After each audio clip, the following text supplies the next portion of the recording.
বৰপেটাত আৰক্ষীৰ বৃহৎ সফলতা চুৰিকাণ্ড সংঘটিত হোৱাৰ 24 ঘণ্টাৰ ভিতৰতে চোৰাং সামগ্ৰীসহ গ্ৰেপ্তাৰ 2 কুখ্যাত চোৰ। বৰপেটা ৰোডৰ দীপজিৎ বৈশ্য নামৰ এগৰাকী লোকৰ চৰকাৰী কোৱাৰ্টাৰত কোনো নথকাৰ সুযোগ লৈ ঘৰৰ দৰ্জা ভাঙি লাখ লাখ টকাৰ কাঁহ পিতলৰ সামগ্ৰীৰ লগতে বহু মূল্যৱান সামগ্ৰী চুৰি কৰি পলাই পত্ৰং দিছিল 2 কুখ্যাত চোৰে। আবেলি কৰ্মস্থলীৰ পৰা আহি দৃশ্য প্ৰত্যক্ষ কৰি ঘটনা সম্পৰ্কে বৰপেটা ৰোড আৰক্ষীক খবৰ দিয়াত ঘটনাস্থলীত আৰক্ষী উপস্থিত হৈ পৰিস্থিতিৰ বুজ লোৱাৰ উপৰিও ঘটনা তদন্ত আৰম্ভ কৰে আৰু ঘটনা সংঘটিত হোৱাৰ 24 ঘণ্টা নহওঁতে চুৰিকাণ্ডৰ সৈতে জড়িত 2 কুখ্যাত চোৰক বৰপেটা ৰোড আৰক্ষীয়ে গ্ৰেপ্তাৰ কৰিবলৈ সক্ষম হয়। ঘটনা সন্দৰ্ভত চোৰ দুজনক জেৰা কৰাত উক্ত চোৰাং সামগ্ৰীখিনি পাঠশালাত বিক্ৰী কৰা বুলি জানিবলৈ দিয়ে। চোৰ দুজনৰ স্বীকাৰোক্তিৰ ভিত্তিত আৰক্ষীয়ে অভিযান চলাই বৰপেটা ৰোড আৰক্ষীয়ে পাঠশালাৰ পৰা চোৰাং সামগ্ৰীখিনি উদ্ধাৰ কৰিবলৈ সক্ষম হয়। ইতিমধ্যে দীপজিৎ বৈশ্য নামৰ লোকজনে আৰক্ষী থানাত আহি চোৰাং সামগ্ৰীখিনি চিনাক্ত কৰিছে। বৰপেটা ৰোড আৰক্ষীক এই বিশেষ সফলতাক ধন্যবাদ জ্ঞাপন কৰিছে তেখেতে।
আপুনি যোৱা আপোনাৰ এই বুধবাৰ আছিলে, বুধবাৰে ৰাতিপুৱা তাৰমানে মই এই অফিচত গৈছোঁ, 11টা 15ত ওলাই গৈছোঁ। তাৰপিছত ওলাই যোৱাৰ পিছত অফিচৰ পৰা আপোনাৰ 3টা 15 মিনিট আহিছোঁ।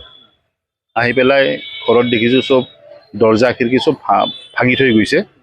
তাৰপিছত মই আৰু আমাৰ বৰপেটাৰ আৰক্ষী থানাত ফোন কৰিছোঁ, লগে লগে সিহঁতে 10 মিনিটৰ ভিতৰত গৈ উপস্থিত হৈছে। তাৰপিছত মোৰ ঘৰত চাৰিওফালে CC কেমেৰা লগোৱা আছিল।